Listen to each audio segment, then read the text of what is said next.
আসসালামু আলাইকুম সুপ্রিয় দর্শকবৃন্দ, আজকে আমি আপনাদের একটি কমন টপিক নিয়ে আলোচনা করব। আমরা ডে টু ডে লাইফে এমন কোনো দিন নেই যেদিন আমরা প্রস্রাবের ইনফেকশন বা ইউরিনারি ট্র্যাক্ট ইনফেকশনের পেশেন্ট পাইনি। আমার মেডিসিনের প্র্যাকটিস লাইফে গত 10 বছর ধরে আমি প্রায় ইনভেরিয়েবলি প্রত্যেক দিনই এরকম কোনো পেশেন্ট পেয়েছি। এই ধরনের পেশেন্ট সাধারণত মহিলা রোগীদের মধ্যে বেশি দেখা যায়।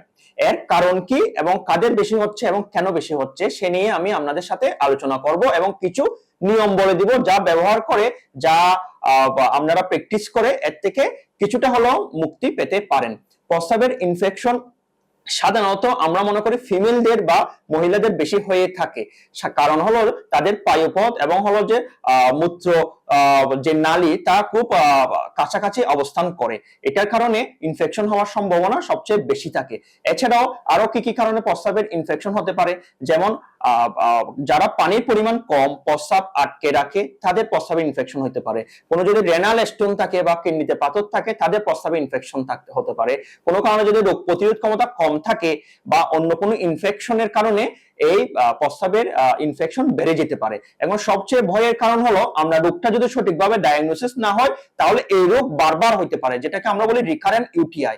এটার পেশেন্ট আমরা বেশি পেয়ে থাকি যদি আপনার সঠিক ডায়াগনোসিস না হয় এবং সঠিক অ্যান্টিবায়োটিক ব্যবহার না হয়, তাহলে এই রোগ আপনাকে অনেক বেশি কষ্টের মধ্যে ফেলে।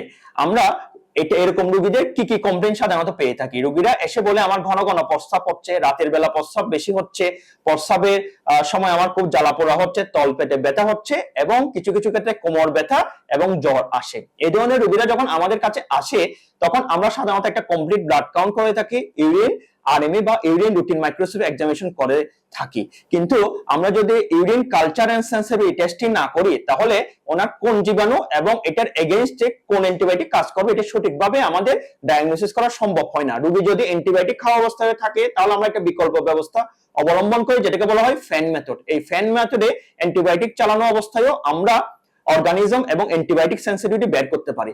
এর মাধ্যমে আমরা সঠিক অ্যান্টিবায়োটিক যদি সঠিক সময় পর্যন্ত ব্যবহার করি এবং প্রয়োজনে প্রোফাইলেকটিক ব্যবহার করি তাহলে এর থেকে পরিত্রাণ সম্ভব। এখন আমি আপনাদের বলবো আপনাদের ঘন ঘন প্রস্রাবে ইনফেকশন হওয়ার কারণ কি এবং এর থেকে পরিত্রাণের জন্য আমরা কি কি নিয়ম ফলো করতে পারেন। প্রথম নিয়ম হলো দৈনিক 8 থেকে 10 গ্লাস আমাদের পানি পান করতে হবে। দ্বিতীয় নিয়ম হলো প্রস্রাব আটকে রাখা যাবে না। বিশেষ করে মহিলা রোগীদের ক্ষেত্রে আমরা দেখি অনেকে তারা প্রস্রাব আটকে রাখেন, এটা করা যাবে না। আপনারা যেখানেই থাকেন যত দ্রুত সম্ভব প্রস্রাব করে ফেলতে হবে।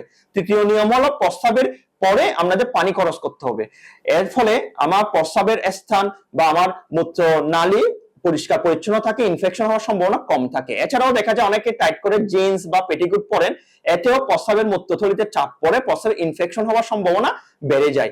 এছাড়াও আমাদের যারা বিভিন্ন ধরনের কোমরবিডিটি আছে, যেমন ডায়াবেটিস আছে বা অন্য কোনো রোগ যেটার কারণে আমরা রোগ প্রতিরোধ ক্ষমতা কমে যেতে পারে, সেই জিনিসগুলো আমাদের কন্ট্রোলে রাখতে হবে। ডায়াবেটিস সাথে থাকলে এটাকে আমরা বলি কমপ্লিকেটেড প্রস্রাবের ইনফেকশন বা কমপ্লিকেটেড ইউটিআই। সেক্ষেত্রে আমাদের ডায়াবেটিস কন্ট্রোলে রাখতে হবে এবং মেডিসিন বিশেষজ্ঞ বা সঠিক ডাক্তারের কাছে গিয়ে আপনাদের ট্রিটমেন্ট নিতে হবে। সুপ্রিয় দর্শকবৃন্দ, আশা করি আপনারা প্রস্রাবের ইনফেকশন থেকে দ্রুত মুক্তি লাভ করবেন এবং নিকটস্থ ডাক্তারের কাছে গিয়ে এর থেকে পরিত্রাণ পাবেন। সবাই ভালো থাকবেন, ধন্যবাদ।